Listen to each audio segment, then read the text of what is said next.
Hello and welcome to another episode of Interactive Biology TV, where we're making biology fun. My name is Leslie Samuel, and in this episode, episode 52, I'm going to be talking about the cardiac cycle. And when I say the cardiac cycle, I'm talking about all of the events that happen with one complete heartbeat. So we're going to go into the details of this. There are a lot of details, but we're going to try to break it down one step at a time to make it as easy and as fun as possible. So let's get right into it. Here we are looking at the entire cardiac cycle. We have this graph here that shows a number of details. And to make this as easy as possible, what we're going to do is we're going to take everything and break it down one section at a time. So I want you to follow me on this. Like I said, we're talking about one complete heartbeat. And with one complete heartbeat, I'm talking about the contraction and the relaxation of the atria and the contraction and the relaxation of the ventricles. Anytime I say contraction, I am referring to systole, which is the same as contraction. And when I say relaxation, I am referring to diastole. So, what we're going to do is first I'm going to describe what all of these things show, and then we're going to take it one stage at a time. Here we're looking at the phonocardiogram. In other words, we're looking at the sounds that we hear when the heart beats, when we go through the different stages of the heartbeat. Then here we're looking at the electrocardiogram, and we've looked at that in a previous episode. You can always revisit that to get a good understanding of how the electrocardiogram or the ECG or the EKG works. Then we're looking at the ventricular volume. In other words, we're looking at the amount of blood, the volume of blood in the ventricle, and specifically we're looking at the left ventricle. Then here in blue, we are looking at ventricular pressure. So that's the pressure in the left ventricle. Here in gray, we're looking at the atrial pressure, so the pressure in the atria. And then last but not least, we're looking at the aortic pressure, and that's the pressure in the aorta, which is this structure right here, which sends the blood from the heart to the rest of the body. So that's an overview of what we're going to be looking at. Now we're going to take it one section at a time. This has a lot of details in it. It summarizes the entire cardiac cycle. So we're going to take it one step at a time and get a good understanding of what is going on. And actually, I am going to start right in this section here. And the reason I'm going to start here is because here we have showing the PQRS complex and the T wave. This is one full cycle, and this is one full cycle, but this is labeled differently, so we're going to look at that. And we're going to start by looking at the electrocardiogram. First thing we're going to see is we have the P wave. And if you remember from a previous episode, the P wave represents atrial depolarization. So we're talking about the depolarization of the atria. Once this happens, that is going to cause the atria to contract. So let's jump up here and look at the atrial pressure. And you can see here, right after the P wave, we get this increase in pressure in the atria. That is when the atria are contracting, and that is why we see that increase in pressure as a result of the depolarization of the atria. So once again, the P wave represents atrial depolarization.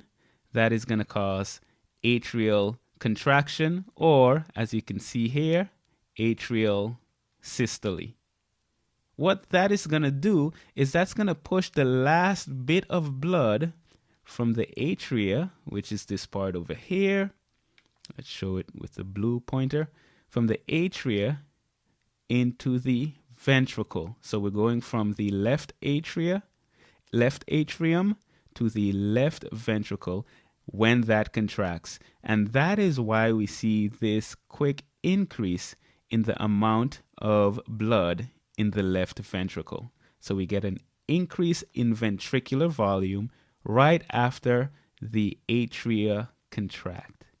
So we've described this section here, which is the atrial systole. And then after the P wave, we then get the QRS complex. Once again, we've covered this in a previous episode. I think it's episode 48, where we talk about the EKG. The QRS complex represents the depolarization of the ventricles. And of course, once the ventricles depolarize, that's going to cause the ventricles to start to contract. Just like after atrial depolarization, we get atrial contraction. Now, after ventricular depolarization, we also get ventricular contraction. So that is where we're starting this phase of systole, where the ventricles are contracting. However, there is this short period here, and you can see here the same period. It's called isovolumic or isovolumetric contraction, and that is when these valves, the atrioventricular valve and the semilunar valve, are closed as there's a buildup in pressure. And you can see there's a significant increase in pressure here during this stage of isovolumetric contraction. Of course, the volume of blood in the ventricles are staying the same. So here you see the left ventricular volume is staying the same. At a certain point, we will have enough pressure in the ventricle to cause this semilunar valve to open so that you can pump the blood into the aorta. Now, at what point is that? Well, you can see here the aortic pressure is somewhere around 80 millimeters of mercury, as you can see here. So once we have enough pressure to overcome the pressure in the aorta, that's going to cause the valve to open, and then the blood can be sent to the aorta, which can then go to the rest of the body. In the case of the ventricular volume, when those valves open and the blood leaves, that's going to cause the ventricular volume, the amount of blood in the ventricles, to decrease significantly. Why? Because the ventricles are contracting. We're sending the blood out to the body so that it can go to the muscles and to the organs that need blood and oxygen and all that good stuff. And that is a result of the ventricles contracting. So you can see the increase in pressure. The blood being ejected. So you can see the decrease in ventricular volume. And that happens right after the QRS complex, which is the depolarization of the ventricles. So thus far, we've looked at the P wave, atrial depolarization, causing atrial systole or atrial contraction. Then we've looked at the QRS complex, which then causes ventricular contraction, an increase in pressure. Here you have isovolumetric contraction where the valves are closed and no blood is exiting the ventricles. And then you have the semilunar valves opening when the pressure in the ventricles can overcome the amount of pressure in the aorta, and that causes ventricular ejection. You can see the term here. Ejection, that means that the blood is being ejected from the ventricles, and you can see there's a significant decrease in ventricular volume. Then we have this T wave, which represents the repolarization of the ventricles, and when the ventricles repolarize, that's also going to cause the ventricles to relax. So you can see now the amount of pressure in the ventricle is going down significantly. And then at a certain point, we didn't talk about this in episode 51 where we spoke about isovolumetric contraction.